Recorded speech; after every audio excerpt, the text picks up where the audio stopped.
الله الرحمن الرحيم الحمد لله الذي لا يبلغ مدحة القائلون ولا يحصي نعماءه العادون ولا يعدي رزقه المجتهدون الذي ليس لصفته حد محدود ولا نعت موجود ولا وقت معدود ولا أجل ممدود فترى الخلائق بقدرته ونشر الرياح برحمته. الصلاة والسلام على الرسول المسدد المصطفى الأمجد المحمود الأحمد سيدنا ومولانا ومولى الكونين جد الحسن والحسين وعلي والقاسم محمد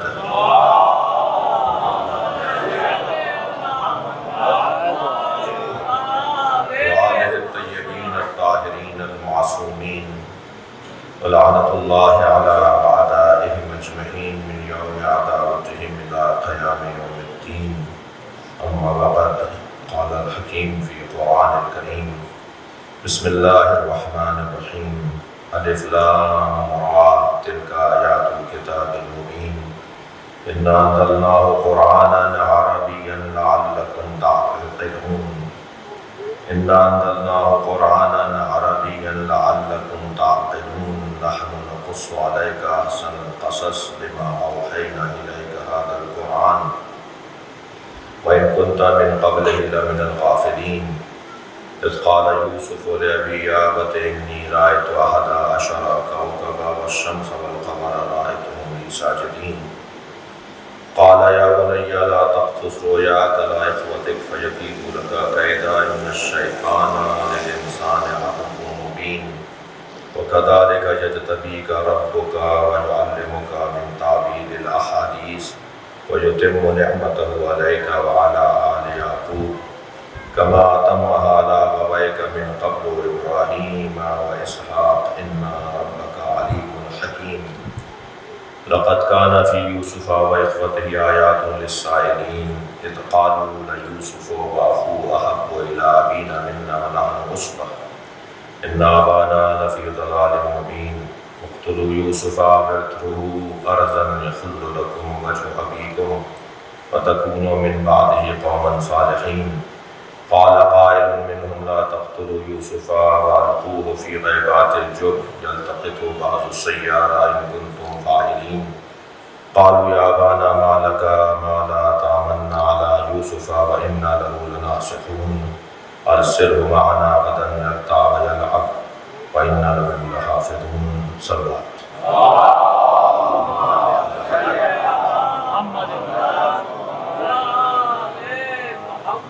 التماس ہے حاضرین اور ذاکرین اور سامعین اور بانی اور اہتمام محتمم مجالس جناب محمد علی رضوی صاحب، ان کے برادران کے مرحومین یعنی سید جعفر علی رضوی، سیدہ ملیکہ خاتون، سیدہ زہرا فاطمہ، سید مولانا سید محمد نقوی، سیدہ صالحہ لبنہ تقوی، آپ سب کے مرحومین کے لیے ایک سورہ فاتحہ. بسم اللہ الرحمن الرحیم.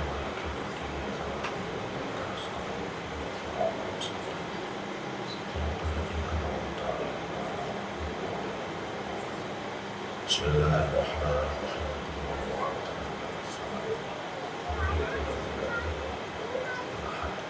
بسم اللہ الرحمن الرحیم.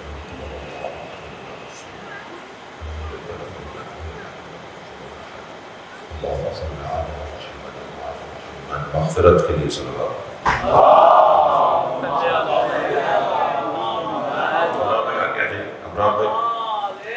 ابرار حسن صاحب آگے تشریف لے آئیں گے. ایک صلوات اور نبی کی ذات.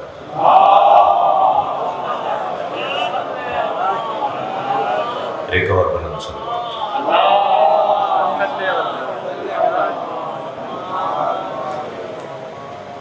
سورہ مبارکہ یوسف قرآن مجید کا ایک روشن سورہ.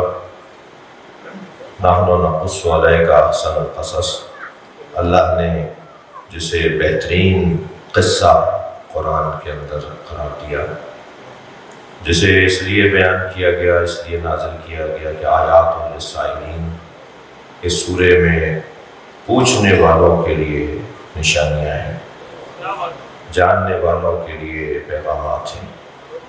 قرآن کی یوں تو ہر آیت ہمارے لیے ہادی ہے، رہنما ہے، مگر قرآن مجید میں اللہ نے جو واقعات کو اور قصص کو نازل کیا ہے اس میں عبرتوں کو قرار دیا ہے تاکہ انسان ان سے کچھ سیکھتا رہے اور اپنے معاملات کو بہتر کرتا رہے۔ دیکھیے، انسان نہیں بدلتا، اس کے وسائل بدلتے ہیں، اس کے زندگی کے اسباب تبدیل ہوتے ہیں، مگر انسان نہیں بدلتا۔ البتہ وسائل اور اسباب کے بدلنے سے انسان کی رویے ضرور بدلتے ہیں، مگر ذاتی طور پر جو انسان میں صلاحیتیں ہیں، کیفیتیں ہیں، اس کی جو ترجیحات ہیں، اس کے جو شوق ہیں، اس کے جو ذوق ہیں، اس کے جو معاملات زندگی ہیں، اس کی جو زندگی کی لذتوں کا اور نفرتوں کا اور جو رغبتوں کا جذبہ ہے، وہ وہی ہے جو آج سے 1000 سال پہلے تھا۔ انسان نہیں بدلتا، سواریاں بدل گئی ہیں، گھر بدل گئے ہیں، کپڑے بدل گئے ہیں، کھانے بدل گئے ہیں، مگر انسان نہیں بدلا۔ وہ جو چیز تبدیل ہو رہی ہے اس چیز سے قرآن کا بلا واسطہ اور بغیر کسی فاصلے کے کوئی تعلق نہیں ہے۔ قرآن ضمناً تو بات کرتا ہے انسان کی وسائل پر، قرآن ذیلاً اور حاشیے میں تو بات کرتا ہے انسان کے وسائل پر، مگر اصالتاً اور حقیقتاً اور بلا فاصلہ اور بلا واسطہ اگر کسی چیز کے بارے میں قرآن بات کرتا ہے تو وہ خود انسان ہے۔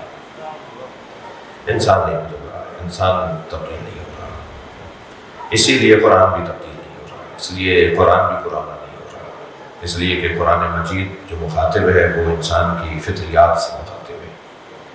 لہذا مثلا 1000 سال پہلے والا انسان بھی ظالم تھا اور آج کا انسان بھی ظالم ہے، 1000 سال پہلے والا انسان بھی عادل تھا اور آج کا انسان بھی عادل ہے۔ کل کا ظالم اپنے ظلم کے لیے جو اوزار استعمال کرتا تھا وہ تیر، بھالے، برچھیاں تھیں، اور آج کا انسان جب اپنے ظلم کے لیے اوزار استعمال کرتا ہے تو وہ کیمیکل بم ہے، وہ ایٹم بم ہے، وہ جدید اسلحے ہیں۔ وہ ظالم ہے، اس کے پاس وسیلہ بدلا ہے۔ تو اگر انسان کی فطرت اور اس کی جبلت سے متعلق گفتگو کی جائے تو وہ یا ہاتھ میں تیر اٹھائے یا ہاتھ میں جدید اسلحہ اٹھائے، اسے اپنے ظلم کے اظہار کے لیے کسی اسلحے کی ضرورت ہے۔ تو اگر اس کی سوچ کو تبدیل کر دیا جائے، اس کے سوچنے کے طریقے کو بدل دیا جائے، تو پھر کیا فرق پڑتا ہے کہ اس نے تلوار اٹھائی ہے یا اس نے ایٹم بم کے لیے کوئی بٹن دبایا ہے۔ وہ تو اس کی سوچ پر مشتمل ہے کہ وہ بٹن یہاں دبائے گا یا نہیں دبائے گا، اور وہاں تلوار اٹھا رہا تھا یا نہیں اٹھا رہا تھا۔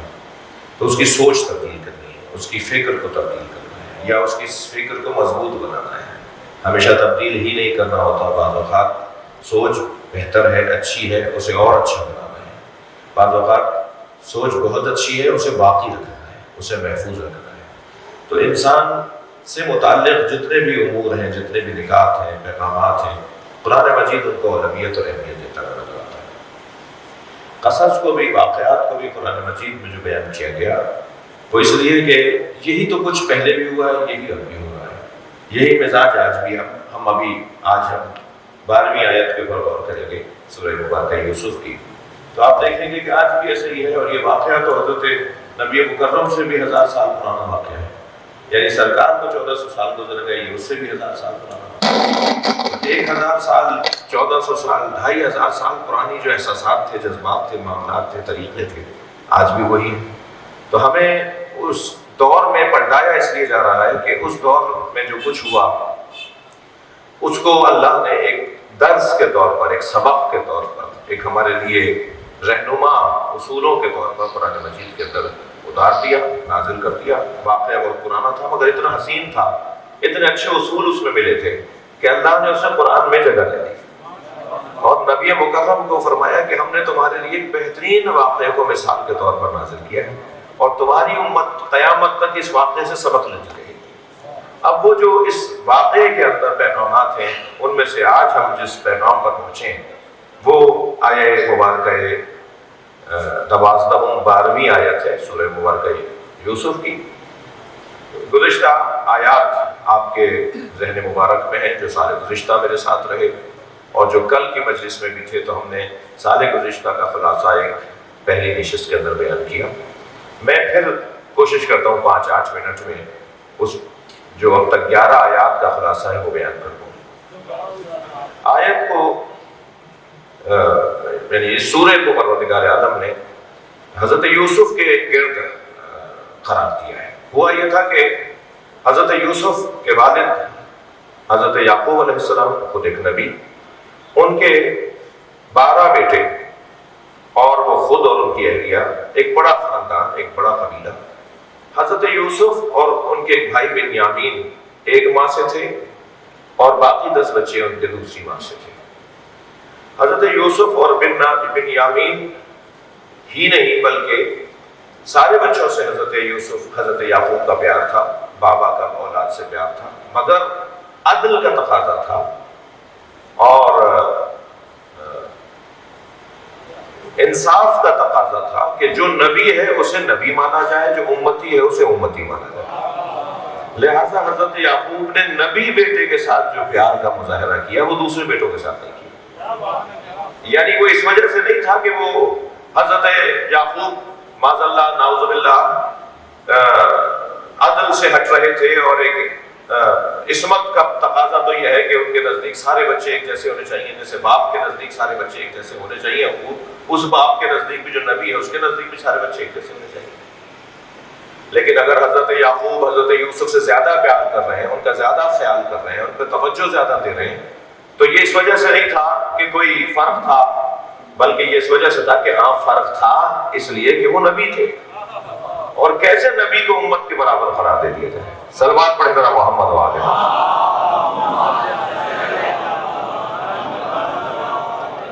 تو یہ حضرت یعقوب کا حضرت یوسف سے جو پیار تھا وہ تقاضۂ عدل تھا، اور تقاضۂ عدل کو نہ سمجھتے ہوئے دیگر بھائیوں نے، دوسرے بھائیوں نے اسے لیا کہ ہمارے بابا ایک بھائی سے زیادہ پیار کرتے ہیں اور دوسرے بھائیوں سے زیادہ پیار نہیں کرتے، جبکہ دوسرے بھائی عمر میں، سن و سال میں ان سے زیادہ بڑے بھی تھے۔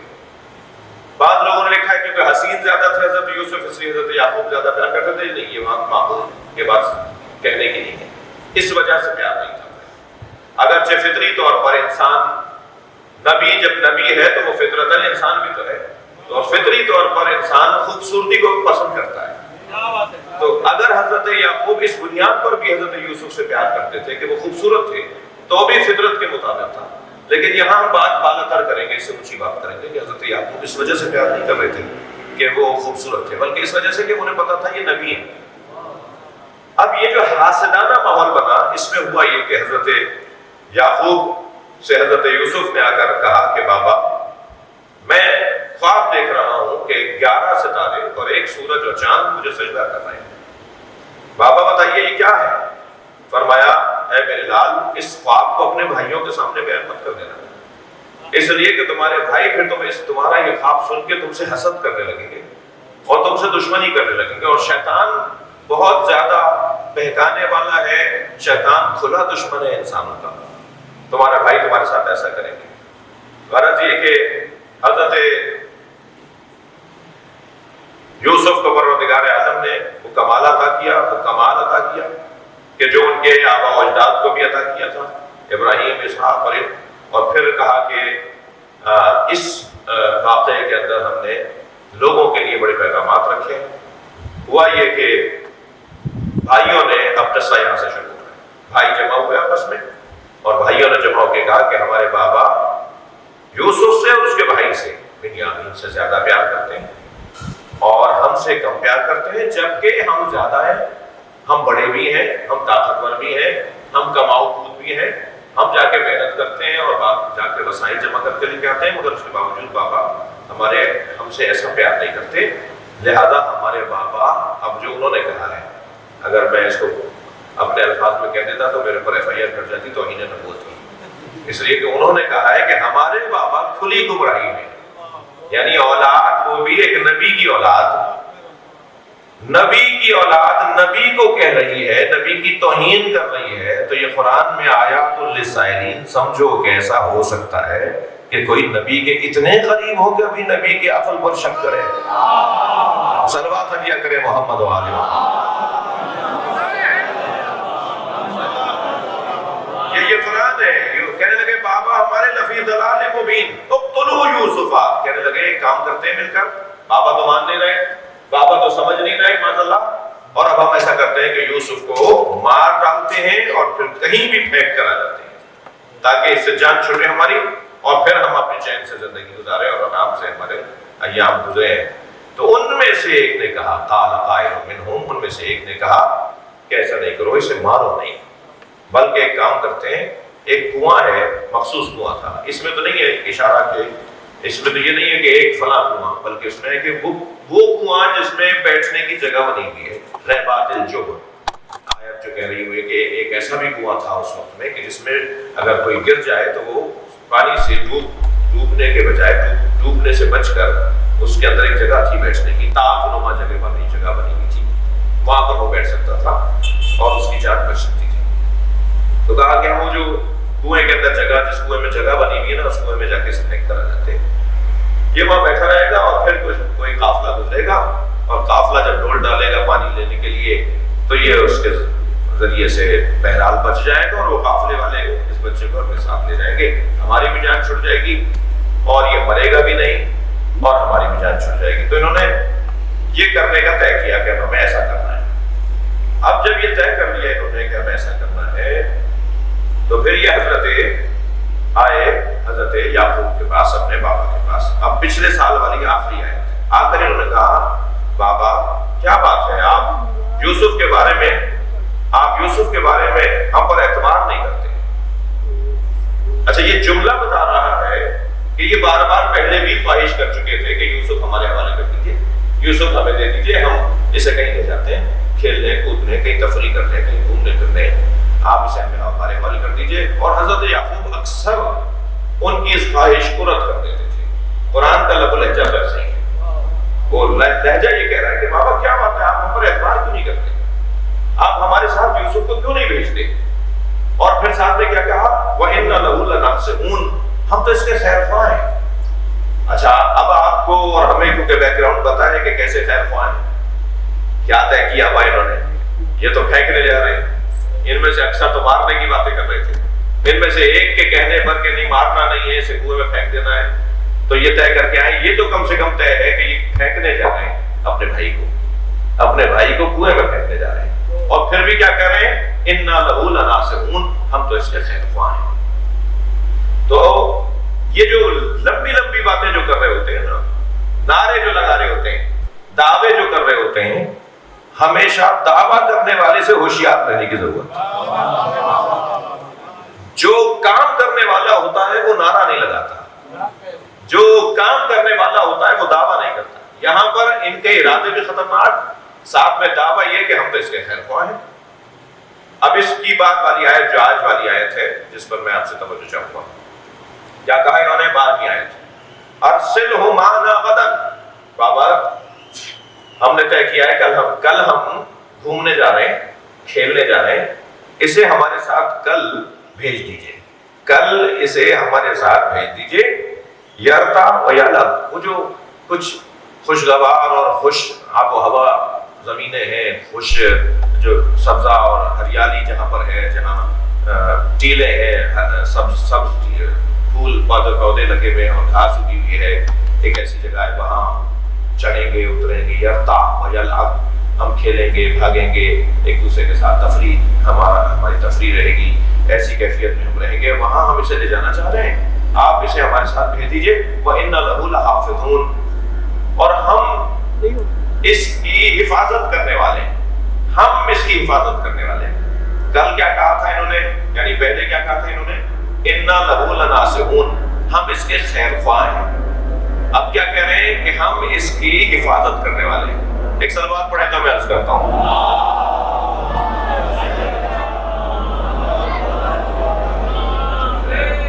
اگر ممکن ہے تو جو ہے آپ تھوڑا سا آگے آ سکتے ہیں تو عنایت فرمائیں. ایک صلوات پڑھتے ہوئے کچھ آگے.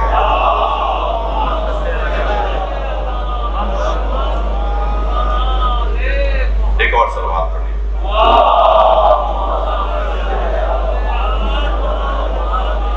ایک اور بلند صلوات.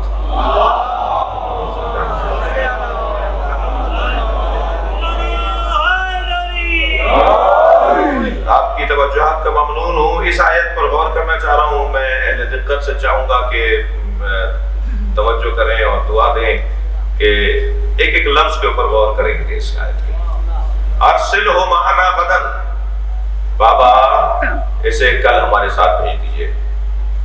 دشمن اپنی منصوبہ بندی کل سے شروع کرتا ہے، آج سے شروع نہیں کرتا. پہلے سے تیاری کرنے والا کچھ کر پاتا ہے. جس کی تیاری جتنی پرانی ہوگی، غدن کل جانے کی بات کر رہے ہیں، آج تیاری کر رہے ہیں کل کے لیے. اور یہ آج ہی ہم اس واقعے کے اندر نہیں پڑھ رہے کہ دشمن تیاری پہلے سے کرتا ہے، بلکہ اگر ہم عالمی سطح کے آج دشمنوں کو سوچیں تو وہ بھی کل سے تیاری کر چکے ہیں ہمارے آج کے لیے.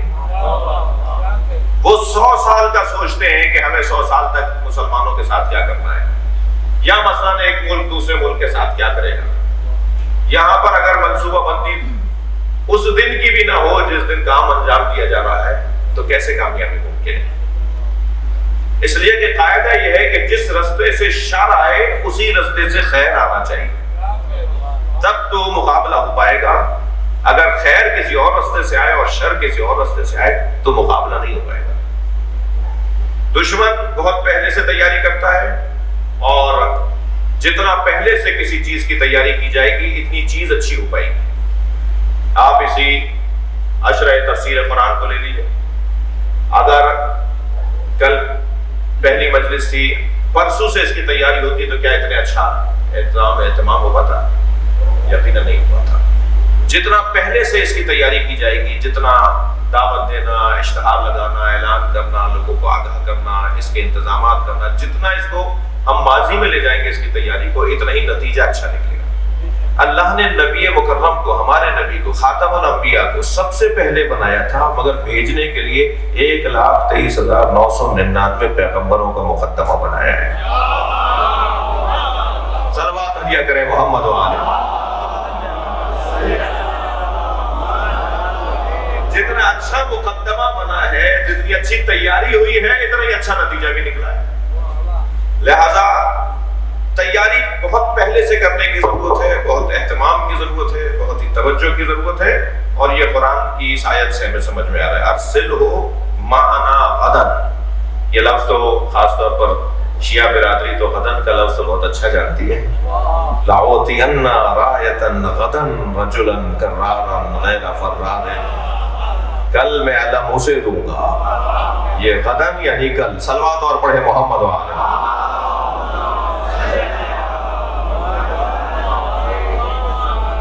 یہ ایک پیغام ہے اس آیت کریمہ کا کہ دشمن تیاری پہلے سے کرتا ہے. دوسرا پیغام اس آیت کریمہ کا یہ ہے کہ حضرت یوسف کے بھائیوں نے کون سا طریقہ اپنایا جس سے اپنے بابا کو تیار کر لیں. کون سا طریقہ ہے کہ جس پر حضرت یعقوب کو یہ تیار کر پائے، آمادہ کر سکے کہ حضرت یوسف ان کے حوالے کر دیں. جو طریقہ انہوں نے اپنایا اور جس پہ حضرت یعقوب تیار ہو گئے، آج بھی اسی طریقے پہ بچوں کو اغوا کیا جاتا ہے. جو طریقہ ہزاروں سال پہلے یوسف علیہ السلام کے بھائیوں نے اپنایا، وہی طریقہ آج بھی ہے. اور آج بھی اسی طریقے سے بچوں کے اوپر کام ہو رہا ہے، بچوں کے اوپر توجہ ہو رہی ہے، بچوں کو آپ سے لیا جاتا ہے. اسی نقطے پر آپ بچوں کو کسی کے حوالے کرتے ہیں. وہی دو نقطے ہیں جو اس میں اور پچھلی آیت میں بیان ہوئے ہیں کہ جس پہ آج لوگ اپنے بچوں کو اسکولوں کے حوالے کرتے ہیں، تعلیمی اداروں کے حوالے کرتے ہیں. وہ کون سے 2 نقطے ہیں؟ وہ کون سے 2 جذبے ہیں جس کے تحت ہم اپنا بچہ کسی اور کے حوالے کر دیتے ہیں؟ جی، ایک تو خیر خواہی لناصحون اور ایک حفاظت لحافظون۔ اگر ہمیں یہ یقین ہو کہ یہ اسکول ہمارے بچے کا خیر خواہ ہے تو ہم اسی میں داخل کرتے ہیں، اور ہمیں یہ معلوم ہو کہ اس اسکول میں ہمارا بچہ محفوظ رہے گا تو ہم اسی اسکول میں داخل کرواتے ہیں۔ اسکول تو میں مثال دے رہا ہوں، آپ اس کو بڑھاتے چلے جائیے اور مثالوں کے ساتھ بھی، کہ کہاں کہاں ہم اپنی چیز کو کسی اور کے حوالے کر سکتے ہیں 2 چیزوں کی بنیاد پر، ایک خیر خواہی کی بنیاد پر اور ایک حفاظت کی بنیاد پر۔ جس کے بارے میں ہمیں پتا ہو کہ یہ ہم سے مخلص ہے، ہم اس کے حوالے اپنی چیز کر دیتے ہیں۔ جس کے بارے میں ہمیں پتا ہو کہ یہ ہماری چیز کی حفاظت کرے گا، ہم اپنی چیز اس کے حوالے کر دیتے ہیں۔ یہی وہ 2 نقطے آج بھی ہیں جو حضرت یوسف کے بھائیوں نے حضرت یعقوب سے یوسف لیتے ہوئے بیان کیے۔ ایک خیر خواہ لناصحون، ہم اس کے خیر خواہ ہیں، لحافظون، ہم اس کے محافظ ہیں، اس کو کچھ بھی نہیں ہوگا۔ یہ دو پوائنٹ، 2 نقطے، 2 عنوان، 2 ایجنڈے، 2 اعلان، 2 نعرے ہیں جس کی بنیاد پر اعتماد کیا جاتا ہے، ایک خیر خواہی اور ایک حفاظت۔ مگر خیر خواہی کو اور حفاظت کو اگر بدنام کر دیا جائے، یعنی نعرہ لگایا جائے خیر خواہی کا اور حفاظت کا، اور پھر بچے کو لینے کے بعد، بچے کو یا کسی کو اپنے پاس لینے کے بعد اس کے ساتھ دھوکہ ہو جائے، اس کے ساتھ فریب ہو جائے، تو پھر کیا منظر بنے گا؟ انسان اس کے علاوہ اور کیا کر سکتا ہے؟ ہم اس کے علاوہ کون سے اصولوں کو ڈھونڈیں گے جس کی بنیاد پر ہم اپنی چیز کسی کے حوالے کریں گے؟ یہی تو 2 اصول ہیں۔ یعنی آج جن 2 اصولوں کی بنیاد پر آپ کاروبار، آپ نوکری، آپ سیاست، آپ تعلیمی دنیا، ہر میدان میں آپ جائیں، انہی 2 نقطوں کی بنیاد پر، یہی 2 نقطے، یہی 2 ستون ہیں جن کی بنیاد پر عمارتیں کھڑی ہوتی ہیں، اعتماد کی عمارتیں کھڑی ہوتی ہیں، یقین کی عمارتیں کھڑی ہوتی ہیں، اور انہی 2 رستوں سے دھوکہ دیا جاتا ہے۔ اب وہ جو یہ کہہ رہا ہے کہ میں اس کا خیر خواہ بھی ہوں، اور جو یہ کہہ رہا ہے کہ میں اس کا محافظ بھی ہوں، ایک صلوات اور عطیہ کریں بچے پر ہے۔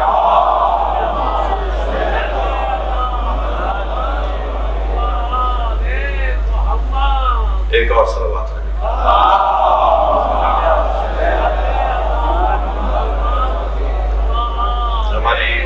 ہماری بہن معروف سیاستدان جناب شہلا رضا صاحبہ، ان کے شوہر بھی تشریف فرما ہیں۔ آپ سب کی حفاظت کے لیے اور مصروف لوگ جو ٹائم نکال کے آپ لوگ تشریف لا رہے ہیں، آپ سب کے توفیقات خیر میں اضافے کے لیے ایک بلند تر صلوات۔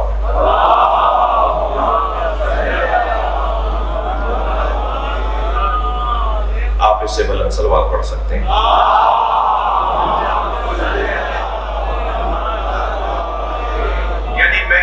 بات کو دوبارہ سے ایک لفظ میں پھر تکرار کرتا ہوں کہ یہی تو 2 باتیں ہیں جس کی بنیاد پر میں ایک دوسرے پر اعتماد کرتے ہیں۔ یعنی آپ کو میرے بارے میں، مجھے آپ کے بارے میں اگر یہ پتا ہو کہ میں آپ کا خیر خواہ ہوں تو آپ کیسے مجھ پر اعتماد نہیں کریں گے؟ جب مجھے بتایا جائے کہ میں آپ کی چیز کا لالچی نہیں ہوں، آپ کی چیز محفوظ رہے گی، آپ محفوظ رہیں گے، آپ کا مال مجھ سے محفوظ رہے گا، تو کیسے میں آپ پر اعتماد نہیں کروں گا، آپ مجھ پر اعتماد نہیں کریں گے؟ وہ کون سی چیز ہے کہ جو ہمیں ان دونوں کے باوجود محفوظ رکھ سکتی ہے؟ کیا کریں؟ یعنی اب آپ حضرت یعقوب کی کیفیت کو تو محسوس کریں نا۔ حضرت یعقوب نہ کرتے، یہ نہ کرتے تو کیا کرتے؟ نہ بھیجتے اپنے بچے کو بھائیوں کے ساتھ تو کیا کرتے؟ اور پھر ہمیں حکم یہ ہے کہ ظواہر پر یقین کرو، ظواہر کے اوپر اعتبار کرو۔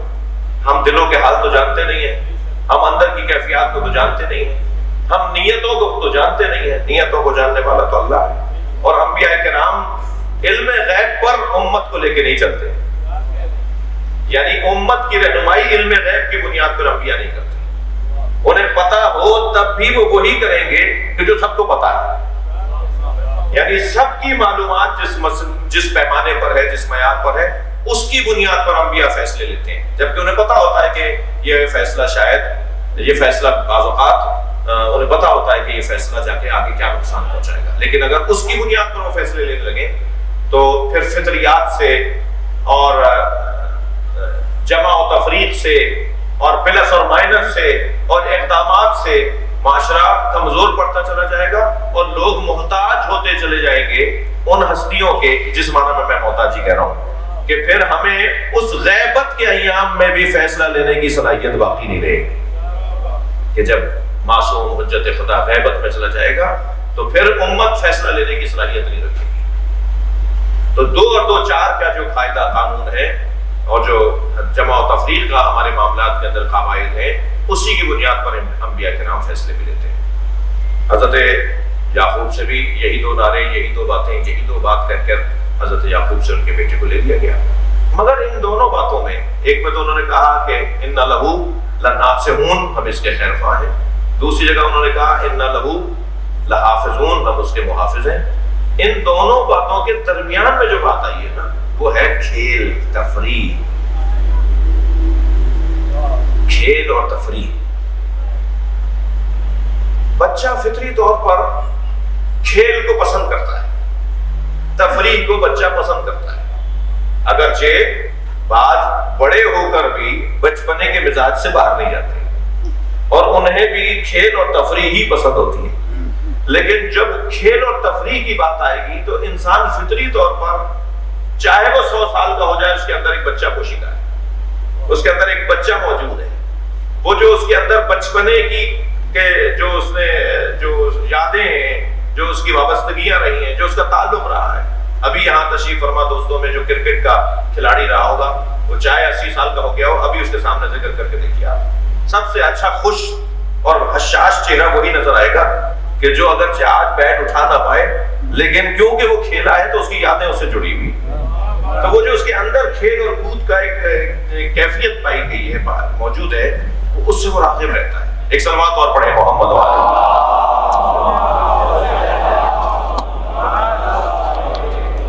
یہ جو کھیلنے کا ایک کیفیت ہے نا، کھیل کود کی کیفیت ہے، یہ بچے کو جذب کرتی ہے اپنی طرف، بچے کو جذب کرتی ہے اپنی طرف۔ کل کا بچہ اسکول جاتا تھا تو روتا پیٹتا جاتا تھا، آج کا بچہ اسکول نہ جائے تو روتا ہے۔ اسکول بدلا ہے یہ بچہ، وہ کل کا بچہ جو دوات، قلم، تختی، سلیٹ، چاک، قلم، بستہ، وہ چیزیں اٹھا کر اور تختی کو جو ہے وہ ملتانی سے پوت کر وہ جو اسکول لے جا رہا ہوتا تھا، تو وہ بچہ جو ہے روتا پیٹتا جاتا تھا۔ اور آج کا بچہ کیوں ایسا نہیں کرتا؟ کیونکہ آج کے بچے کو اسکول کے اندر اس کے مزاج کے مطابق سنبھالا گیا ہے۔ آج کوئی اسکول ایسا نہیں ہے جس میں کھلونے نہ ہو۔ آپ ذرا 70 سال پرانے اسکول میں چلے جائیے، اگر 70 سال پرانے اسکول میں کوئی کھلونا ہوتا تھا تو ماں باپ آ کے استاد سے کہتے تھے آپ نے اسکول میں کھلونا کیوں رکھا ہوا ہے؟ ہمارے بچہ یہاں کھیلنے آ رہا ہے یا پڑھنے آ رہا ہے؟ یعنی اس وقت کے ماں باپ ہی اساتذہ کی مذمت کرتے اگر اس زمانے میں کھلونے ہوتے اسکول میں، اور آج اگر اسکول میں کھلونے نہیں ہوں گے تو پھر کہا جائے گا یہ کیسا اسکول ہے، اس میں تو کھلونے ہی نہیں۔ تو پھر اسکول بدل گیا نا، بچہ نہیں بدلا۔ اور بچہ فطری طور پر، قرآن مجید کی آیات ہے سورہ مبارکہ اعراف کے اندر، تو ایک حسین آیت ہے اس مضمون کو بیان کرنے کے لیے، وَاعْلَمُوا أَنَّمَا الْحَيَاةُ الدُّنْيَا لَعِبٌ وَلَهْوٌ وَزِينَةٌ وَتَفَاخُرٌ بَيْنَكُمْ وَتَكَاثُرٌ فِي الْأَمْوَالِ وَالْأَوْلَادِ۔ صلوات پڑھیں محمد وعلیہ۔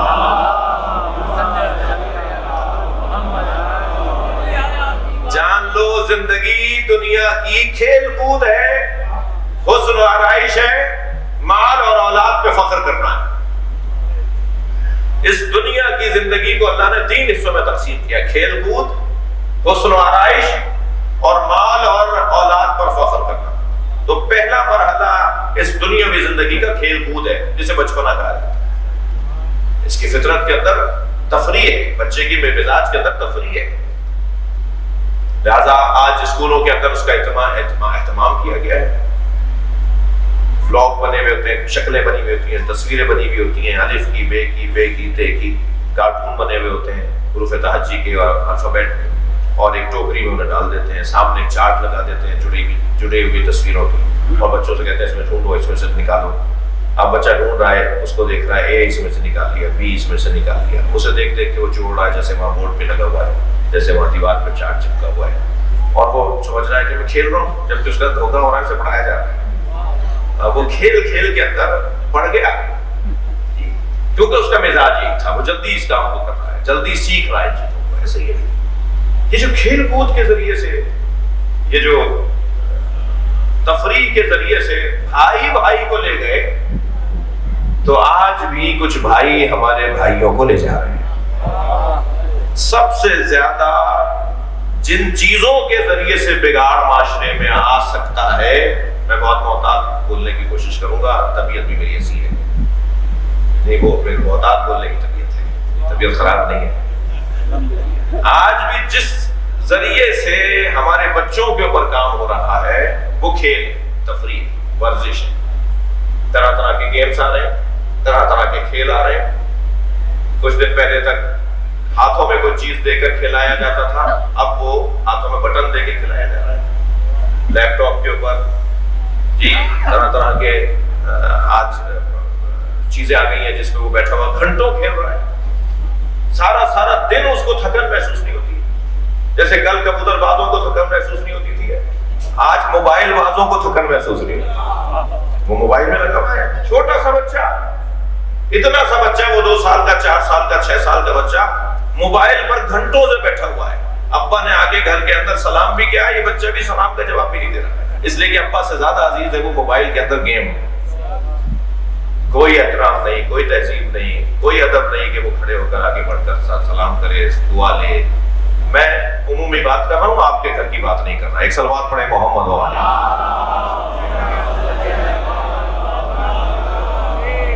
خفا نہیں ہوئے گا، جو بات ہے وہ عرض کر رہا ہوں، ایسا معاشرے میں ابرار بھائی، شبر بھائی، یہ جو کیفیت اس وقت بنی ہوئی ہے، اور آج 1400 سال پہلے جو قرآن نے ہمیں اصول دیا، آج بھی بچوں کے ساتھ وہی کچھ ہو رہا ہے۔ نوجوان نسل کو منحرف کیا جا رہا ہے، اور کس کے ذریعے سے؟ انہی 2 باتوں کے ذریعے سے کہ ہم آپ کے بچوں کو جو ہے وہ اس کے ذریعے کھلانا چاہتے ہیں، پڑھانا چاہتے ہیں، تعلیم دینا چاہتے ہیں، ہم اس کے خیر خواہ بھی ہیں، ہم اس کے محافظ بھی ہیں، اور آپ دیکھیے کہ کیا کیا اس وقت ہوتا چلا جا رہا ہے۔ تو یہاں ہمیں کیا کریں؟ یعنی ہاتھ پر ہاتھ رکھ کے بیٹھ جائیں، یعنی ہم ہار مان جائیں، ہتھیار پھینک دیں، مجبور ہو جائیں اور کہہ دیں کہ ہم ہار گئے اور استعمال جیت گیا، ہم ہار گئے اور دشمن جیت گیا، ہم ہار گئے اور عالمی سازشکار طاقتیں، استعمار جو ہے وہ جیت گیا۔ کیا کریں؟ نہیں، ہار نہیں ماننا۔ میں نے ایک جملہ کہا کہ جس رستے سے شر آئے اسی رستے سے خیر آئے گا، تو پھر مسئلے کا جواب بن جائے، ہتھیار پھینک دیں، شکست کا اعلان کر دیں اور کہیں بس اب تو زوال کا وقت ہے، اب تو مثلا ہم سب جو ہے ختم ہونے والے ہیں، اب ہمارا کوئی نظریہ باقی نہیں رہے گا، ہم لوگ کچھ نہیں کر پائیں گے۔ یا نہیں، وہ سارے کام جو دشمن کر رہا ہے وہ ہم اپنے ہاتھ میں کیوں نہیں لیتے؟ یعنی جن رستوں سے دشمن ہمارے اوپر اور ہماری نسلوں پر حملہ کر رہا ہے، بات میں مضمون پر کر رہا ہوں، حضرت یعقوب کے بیٹے حضرت یوسف کو کیسے لے کر چلے گئے بھائی، اور لے جا کے پھینک دیا، اور اتنی مدت تک باپ سے دور کر دیا، اتنی مدت تک باپ روتے رہے اپنے بچے کی جدائی کے اوپر۔ کتنا بڑا نامیہ ہوا، کتنی بڑی تاریخ کی ایک عجیب سی کیفیت گزری ہے ایک نبی کے اوپر، ایک خانوادہ نبوت کے اوپر۔ لے گئے حضرت یعقوب سے اپنے بچے کو چھین کے لے گئے، اسے بہکا کر لے گئے، معاذ اللہ، جس معنی میں بیان کر رہا ہوں، یعنی ان کو جو عنوان دے کر لے کر گئے وہ عنوان تو آج بھی ہے۔ تو کیا ہم توجہ میں طرف ہے، تو کیا ہم ہار مان جائیں، ہاتھ پر ہاتھ رکھ لیں یا نہیں؟ ہمیں کچھ اور کرنا ہوگا، ہمیں وہی رستہ، یعنی والدین اب وہ کام انجام دیں کہ جو والدین کے ساتھ دشمن انجام دیتا ہے، اور وہ کیا کام ہے؟ آپ سے زیادہ تو اپنے بچے کا کوئی خیر خواہ نہیں ہوگا، آپ سے زیادہ تو آپ کے بچے کا کوئی محافظ نہیں ہوگا۔ ایک صلوات اور پڑھیں۔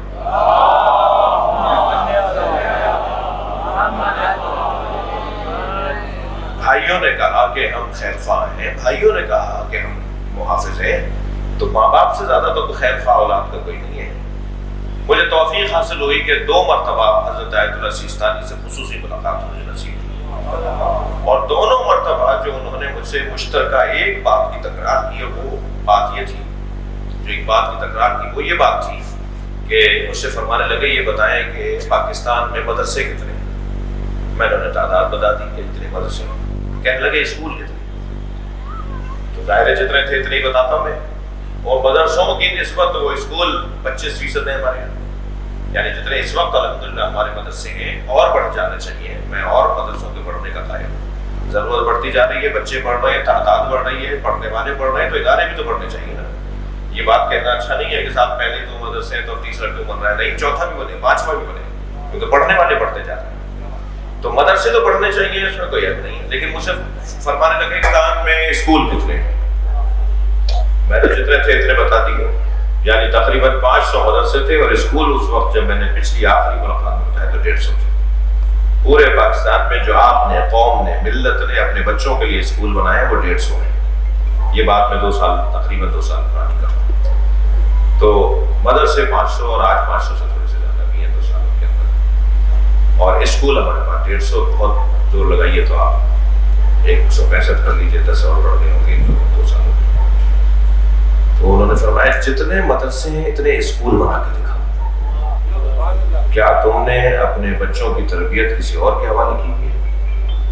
پھر میرے ذہن میں یہ آ سکتا تھا کہ وہ یہ فرما رہے ہیں کہ مدرسہ بناؤ، تو انہوں نے اس کی اصلاح کی. کہنے لگے میں اسکول کی بات کر رہا ہوں، وہی میٹرک سسٹم آپ کے یہاں جو ہے، وہی او لیول اور اے لیول کا سسٹم جو ہے وہی رکھیے، مگر خود پڑھائیے.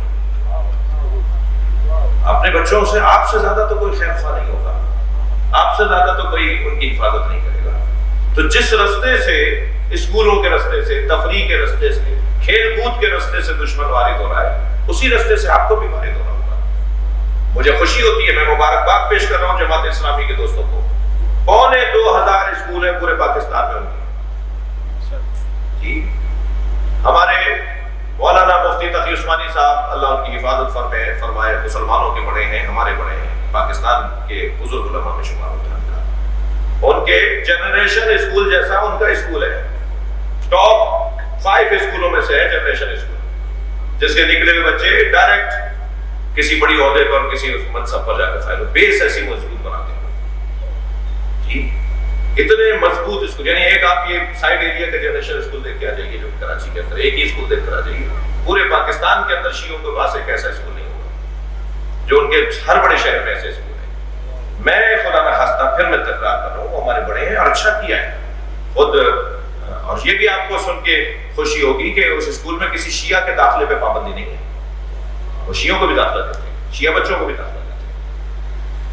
مگر وہ جو شیعہ بچہ بھی اس کے اندر جائے گا تو بہرحال وہ مولانا طارق جمیل کا مرید بن کے نکلے گا، بہرحال وہ مولانا تقی عثمانی صاحب کا مرید بن کے نکلے گا.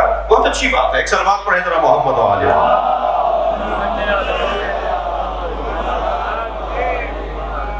توجہ آپ سے تھوڑی سی اور چاہوں گا. ہم نے کیا کیا؟ ہم نے کیا کیا؟ 10 یونیورسٹیاں ہیں اس وقت فلاں شخصیت کی، 5 یونیورسٹیاں ہیں فلاں شخصیت کی، 8 یونیورسٹیاں ہیں فلاں شخصیت کی، 5 میڈیکل کالج ہے فلاں شخصیت کے، 1 میڈیکل یونیورسٹی ہے فلاں شخصیت کی. ہماری پوری قوم نے کتنے اسکول بنائے، کتنی یونیورسٹیاں بنائی. میں آپ کو کہہ کر اپنے آپ کو کہہ رہا ہوں، کام تو یہ ہم سب کا ہے، میں بھی تو آپ ہی کا حصہ ہوں، میں بھی تو آپ ہی میں سے ہوں نا. تو جس رستے سے مضمون سے ہٹا نہیں ہوں، کوئی یہ نہیں سوچے مولانا کہاں بات لے رہے ہیں. قرآن کی آیت کی تفسیر کر رہا ہوں. قرآن کی آیت میں یہ ہے کہ بھائیوں نے بھائی کو اغوا کیا 2 نعروں کے ذریعے، خیر خواہی اور حفاظت، اور عنوان یہ تھا کہ کھیلنے جا رہے ہیں. یہی سب کچھ تو ہو رہا ہے. آج ہم اپنے بچوں کو ان اداروں کے حوالے کرتے ہیں خیر خواہی کی اعتماد پر کہ خیر خواہ ہیں، حفاظت کریں گے ہمارے بچوں کی. اور الحمدللہ میں کسی کے پھر تکرار کر رہا ہوں کہ کوئی اور مطلب نہ نکل جائے، کوئی کلپ نہ بنا لے اور کلپ نہ کاٹ دے کہ میں یہ کہہ رہا تھا. میں جو کہہ رہا ہوں وہی کہہ رہا ہوں، اور الحمدللہ بہت محتاط بول رہا ہوں. یہ کام خود کریں، والدین اپنے بچے کی حفاظت خود کریں، اپنے بچے کو خود پڑھائیں. اور الحمدللہ پہلے سے ہم بہتر ہیں، پہلے کی نسبت ہم بہتر ہیں. اب سے 20 سال پہلے آپ جائیں تو یہ 150 اسکول بھی آپ کو نہیں ملتے. یہ 20 سالوں میں، 15 سالوں میں یہ جو اسکول میں نے تعداد بتائی 250 اسکولوں کی، یہ بھی ابھی 15-20 سالوں میں ہوا ہے. انسان فطرتاً جیسا کہ میں نے عرض کیا تفریح کو پسند کرتا ہے، تنوع کو پسند کرتا ہے، سجاوٹ کو پسند کرتا ہے، لذت کو پسند کرتا ہے، جاذبیت اور جاذبیت کو پسند کرتا ہے. انسان فطری طور پر خوبصورتی کو اور سجاوٹ کو پسند کرتا ہے. چیز اگر دسترخوان کے اوپر ایک ہی کھانے لگا دے تو بہرحال وہ بھی کھانے سب کھائے بھی لیں گے، مگر اگر مختلف رنگوں کے اور مختلف ذائقوں کے کھانے لگے ہوئے ہوں تو اس دسترخوان کو اس دسترخوان سے زیادہ اچھا سمجھا جاتا ہے جس پہ اچھے اچھے کھانے چنے ہوئے ہوتے ہیں۔ یہ جو تفریح ہے ہمارے، فرحت، راحت، تفریح، تسکین روح، تسکین نفس، یہ انسان کی فطری مسئلہ ہے۔ لہذا حدیث مبارکہ میں آیا کل لعب حرام الا ثلاثہ، ہر کھیل حرام ہے سوائے 3 کھیلوں کے۔ لعب الرجل بقوسہ وفرسہ واہلہ، ایک اور حدیث میں آیا لعب الرجل بقوسہ وفرسہ وبمائہ، اس مضمون کا پیغام آیا ہر کھیل حرام ہے، ہر تفریح، ہر کھیل لعب کھیل، تفریح نہیں کرتے، لعب کھیل، ہر کھیل حرام ہے سوائے 3 کھیلوں کے۔ کون کون سے؟ تیر اندازی، گھوڑ سواری اور تیراکی۔ ایک حدیث میں آیا تیر اندازی، گھوڑ سواری اور بچوں کے ساتھ خوشی منانا، فیملی کے ساتھ، اپنے بچوں کے ساتھ، اپنی فیملی کے ساتھ تفریح کرنا، مزاح کرنا، اپنی فیملی کے ساتھ پر مزاح رہنا، یہ خود کھیل ہے جو حرام نہیں ہے، حلال۔ اچھا، ان تینوں کو اگر لیں کہ تیر اندازی، گھوڑ سواری، تیراکی، تو ان تینوں کھیلوں میں جو چیز ایک مشترک ہے، اس مشترک نقطے کو اجتہاد کرتے ہوئے فقہاء نے کرکٹ کو، ہاکی کو، فٹ بال کو، اب میرے کھیلوں کے نام نہیں آتے اور بہت سارے کھیلوں کو حلال قرار دیا اجتہاد کرتے ہوئے، کیونکہ حدیث میں وہ نام نہیں آیا، کرکٹ کا نام نہیں ہے حدیث میں۔ ابھی تو بتائیں کہ کرکٹ کا دور رکھنے والے کہ سب سے پہلے یہ کھیل کہاں سے شروع ہوا، کب شروع ہوا، مگر حدیث میں کرکٹ کا نام نہیں ہے، حدیث میں ہاکی کا نام نہیں ہے، فٹ بال کا نام نہیں ہے۔ حدیث میں یہ 3 نام آئے ہیں، آپ اکتا تو نہیں رہے میری باتوں سے، حدیث میں یہ 3 نام ہیں، تیر اندازی، تیراکی اور گھوڑ سواری، اور کہا کہ ان تینوں کے علاوہ سارے کھیل حرام۔ تو کیا مطلب؟ کرکٹ حرام، ہاکی حرام، فٹ بال حرام، اور آپ نام لیتے چلے جائیں گے۔ ان سارے کھیلوں کو آج فقہاء نے جو حرام حلال قرار دیا ہے، جائز ہے کھیلنا، وہ کہاں سے؟ وہ اجتہاد کیا ہے اسی طرح کی احادیث سے، کیونکہ ان تینوں کھیلوں کا ایک اشتراکی کیفیت ہے اور وہ ہے مسابقہ اور مقابلہ۔ ہر وہ کھیل جس میں مقابلہ ہو، مقابلہ انسان کی صلاحیتوں میں اضافہ کرتا ہے، مقابلہ انسان کی توانائیوں میں اضافہ کرتا ہے، مقابلہ انسان کی ذہنی صلاحیتوں میں بھی اضافہ کرتا ہے۔ تو ہر وہ کھیل جو جس میں مقابلہ پایا جاتا ہو وہ شرعی طور پہ حلال ہے۔ لہٰذا یہ سارے کھیل جو میں نے ابھی نام لیے، کچھ جو آج جدید کھیل ہے، نہ جانے آگے کون کون سے کھیل کھیلے جائیں گے، وہ سارے کھیل حلال ہو جائیں گے، اس لیے کہ ان میں مقابلہ پایا جاتا ہے۔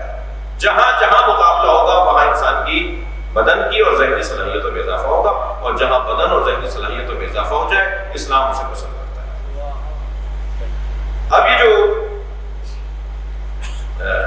کھیل اور تفریح ہے، اس کا ایک اور پہلو بھی ہے، اور وہ ہے انسان ایک اور بڑے مقصد کے لیے تیار ہے، اس تفریح کے ذریعے ایک اور اس کو ذریعہ قرار دے، اسے مقدمہ قرار دے، اسے راستہ قرار دے، ایک اور کسی مقصد کے لیے، جس کے بارے میں مولا کائنات مولا علی علیہ السلام نے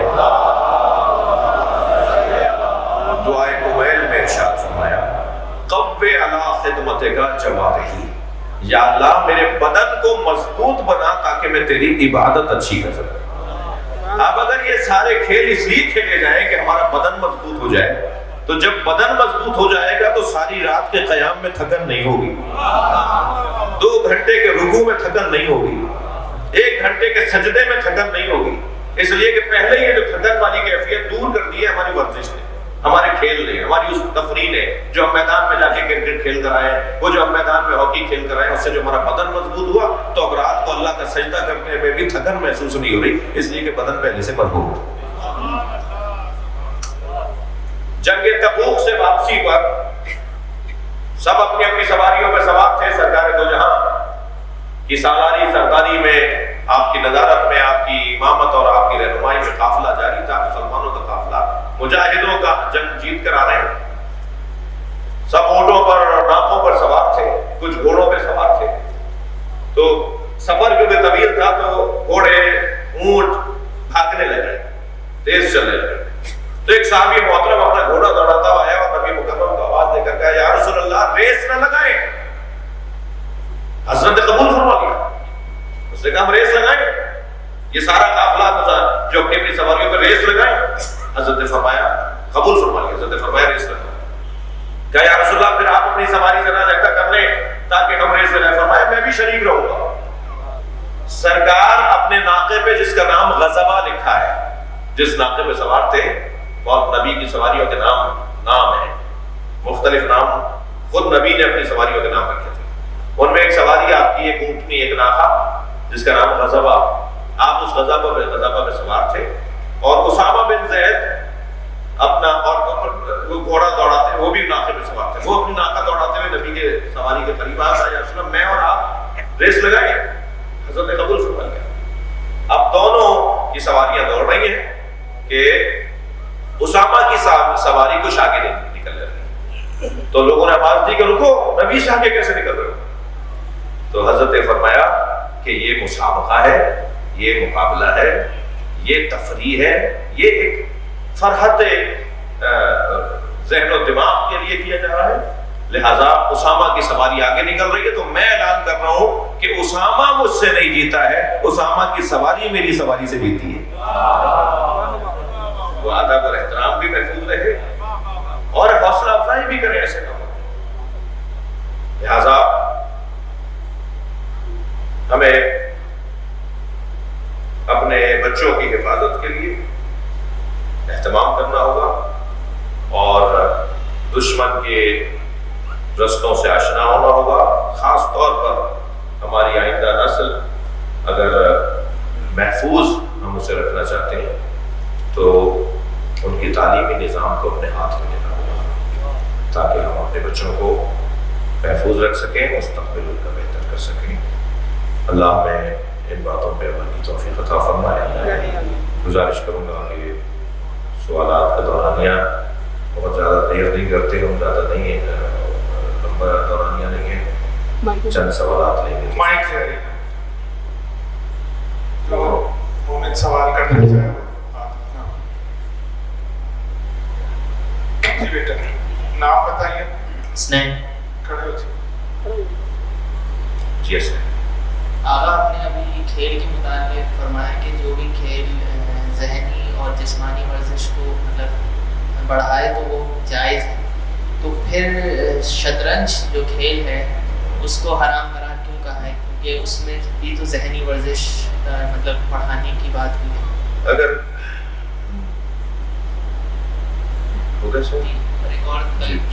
ایک اور سوال یہ تھا کہ نبی مکرم کو آپ نے کل فرمایا جیسے کہ نوری اور بشری مطلب خلقت کا جو بیان ہوا ہے، تو اس حوالے سے یہ ہے کہ کچھ نعوذ باللہ من ذالک کہتے ہیں کہ نبی ہم جیسے تھے، مطلب وہ دلیل اس کو لیتے ہیں اور ہم نور کے قائل ہیں. تو اس بارے میں عقیدہ کیا رکھنا چاہیے کہ نبی نوری ہیں یا بشری؟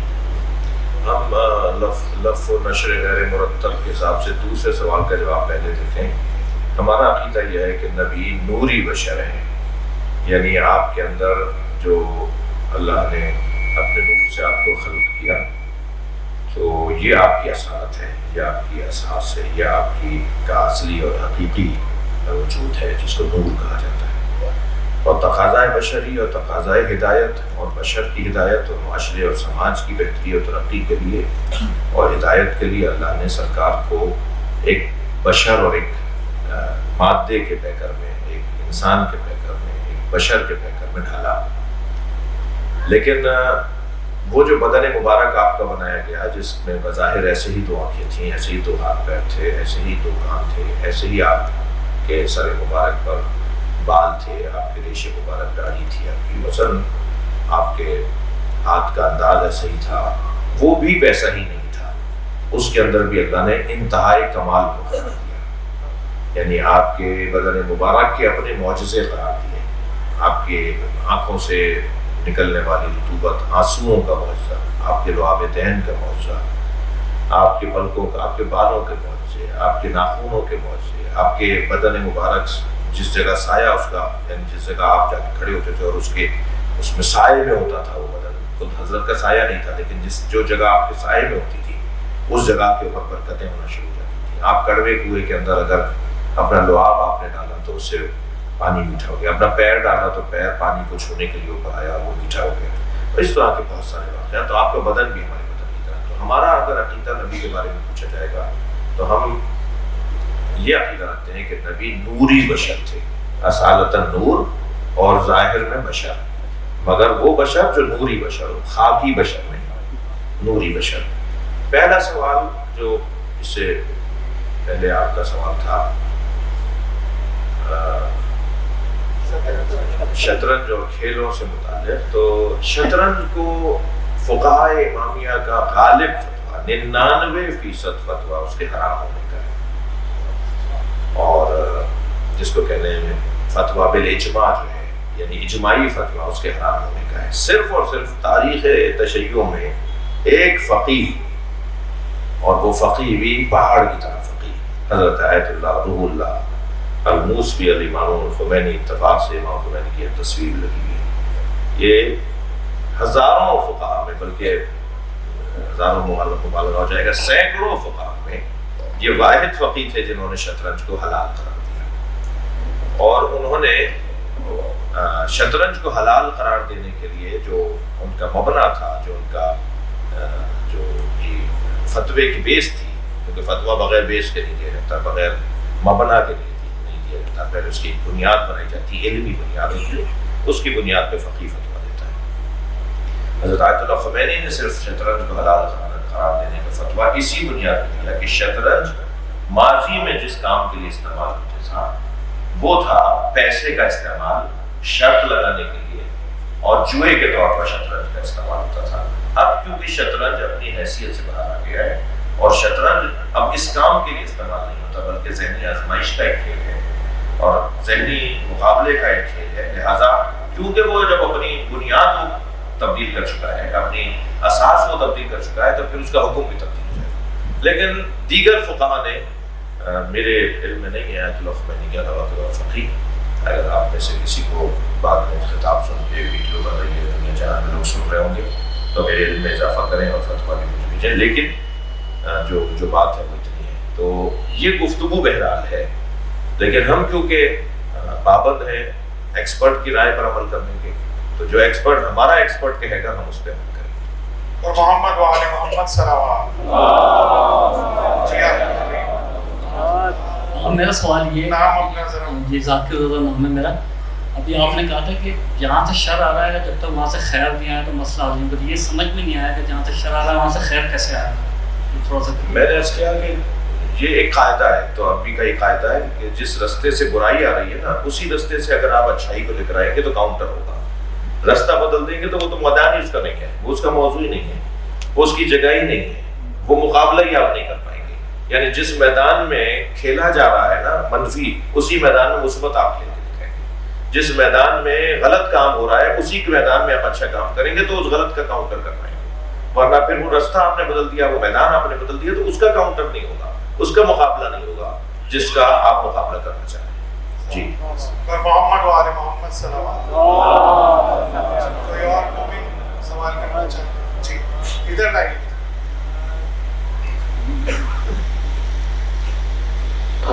خواتین اگر سوال کرنا چاہیں تو یہ مائک خواتین میں دے دیا گیا ہے، وہ بھی سوال کر سکتے ہیں۔ السلام علیکم، میرا نام طالب ہے۔ قبلہ میرا سوال جو ہے وہ روزمرہ کی زندگی سے متعلق ہے، آفس کے حوالے سے۔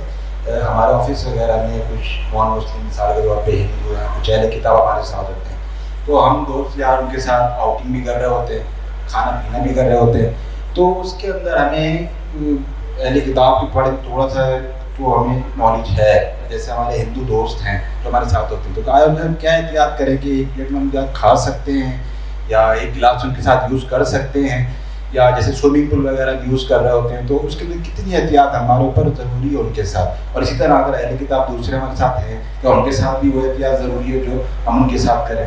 اس کے کیا کیا شرائط ہو سکتی کہ ایک پلیٹ میں کھانا کھا سکتے ہیں, گلاس یوز کر سکتا ہوں, بوٹل یوز کر سکتا ہوں؟ تو یہ ہمارے آفس وغیرہ میں کافی دوست یار ہوتے ہیں, اس کے وجہ سے ذرا رہنمائی فرمائیں. اہل کتاب کے بارے میں تو آپ کو علم ہے کہ جو آسمانی دین کے حامل ہیں, جو آسمانی ادیان کو مانتے ہیں, ان کو ہم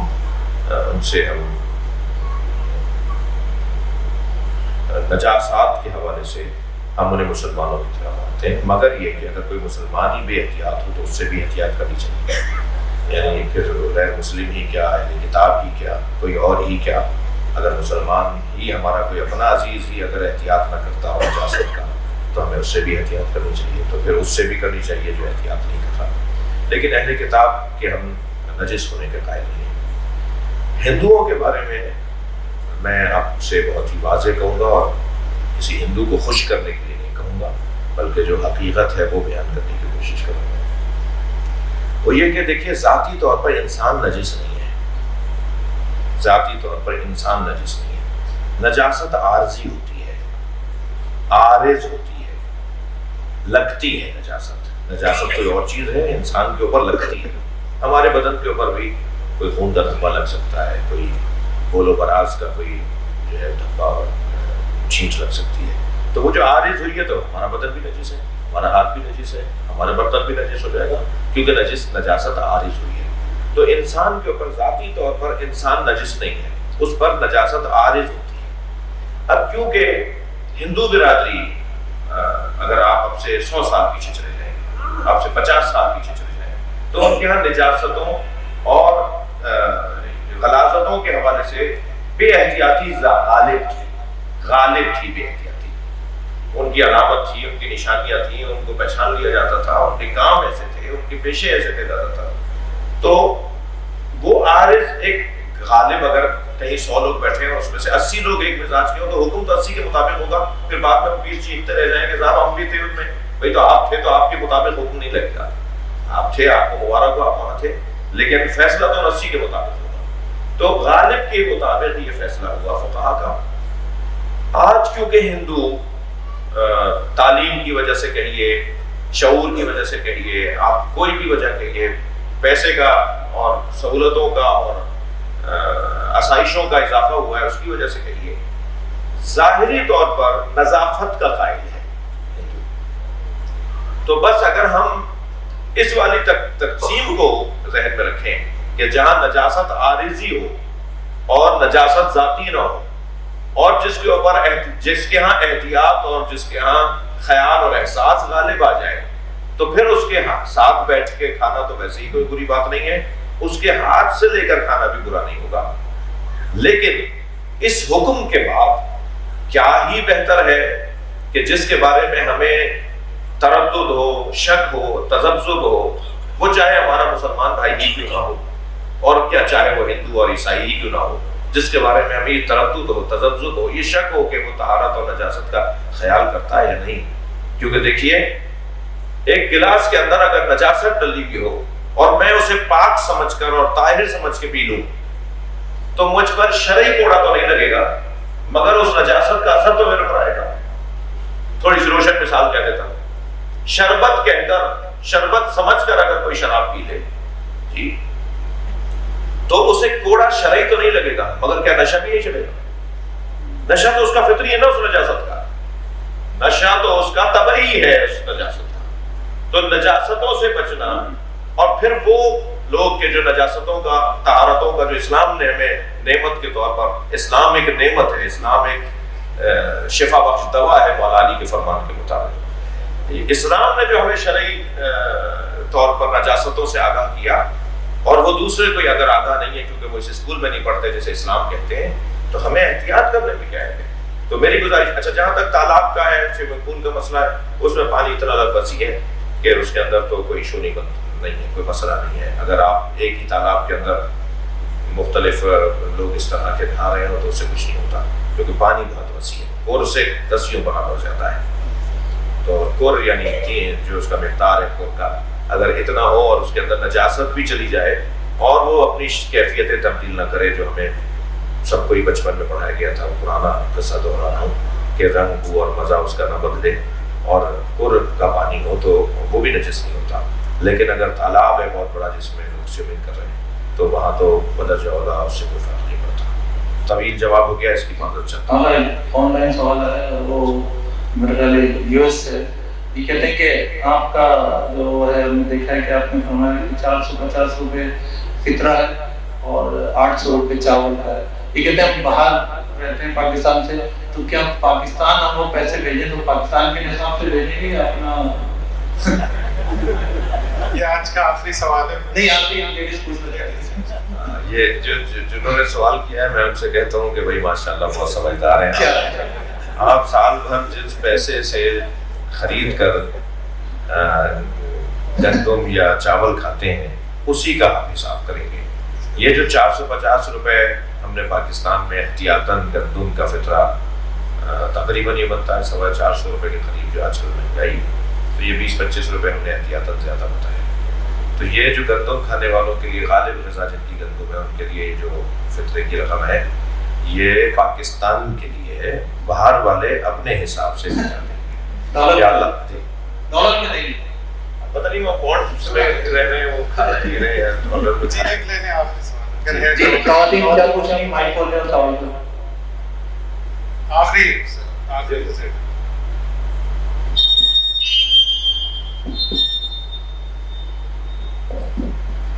السلام علیکم. جی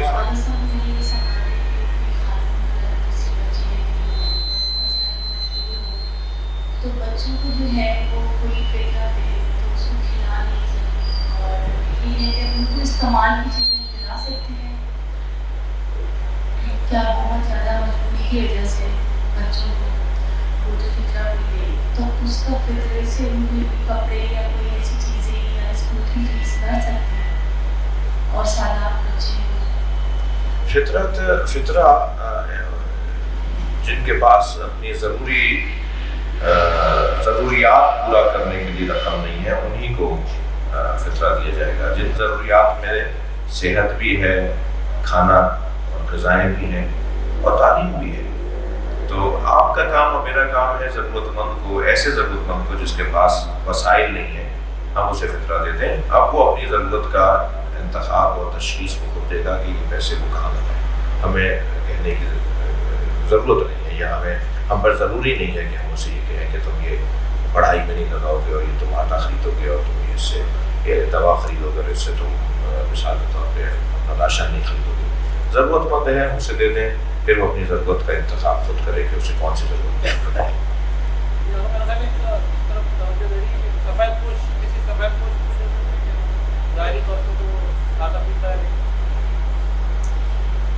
دیکھیں یہ تو بہت ضروری ہے کہ ہم فقراء کو ڈھونڈیں جو مانگنے والے لوگ نہیں ہیں, جو ہمیں جگہ جگہ ملتے نہیں ہیں. ماشاءاللہ اگر ہمارے معاشرے میں ایسے افراد کے جن کو ہمیں پتہ ہے کہ یہ پریشان ہے مالی طور پر مگر یہ کہے گا بھی نہیں کسی سے, یہ اپنا وقت پریشانی کا ایسے ہی گزارتا رہے گا, ان لوگوں کو ڈھونڈ کر فطرہ اور اگر خمس سہم سادات, خمس سہم امام, غیر سید ہے تو زکوٰۃ ہم انہیں پہنچائیں, یہ زیادہ پڑ رہا ہے.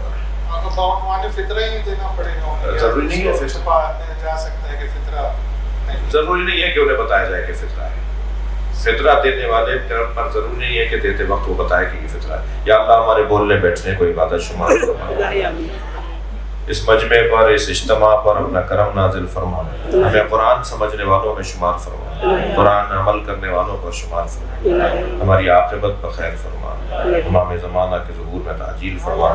مزید التماس ہے ایک سورہ فاتحہ کی حاضرین مجلس کے مرحومین, خاص طور پہ سید جعفر علی رضوی, سیدہ ملیکہ خاتون, سیدہ زہا فاطمہ, سید مولانا محمد نقوی, سیدہ صالحہ لبنہ تقوی اور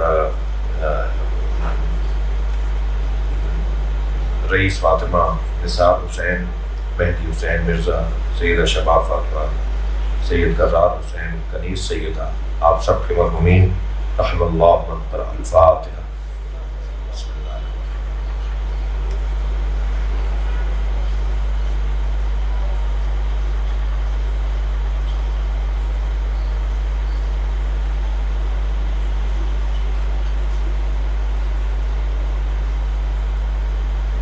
صل علی محمد و آل محمد۔ سیدہ زکیہ نیّر بیمار ہیں، شاعر اہل بیت کوتراب اسکاؤٹ کے اسکاؤٹ حریب ہادی کا حادثہ ہوا ہے بھی بتا رہے ہیں، اور مولانا سید مظہر عباس نقوی میرے چچا ہیں خیرپور سے، انہیں کراچی لائے، ان کی طبیعت ٹھیک نہیں ہے۔ اسی طرح ٹیٹو بھائی جناب حورالعین صاحب کی والدہ، حورالعین تو کوئی صاحبہ ہوگی، ان کی والدہ، اور اسی طرح آپ سب کے جتنے بھی عزیزوں میں بیمار ہیں ان سب کی شفا یابی کے لیے بلند تر صلوات۔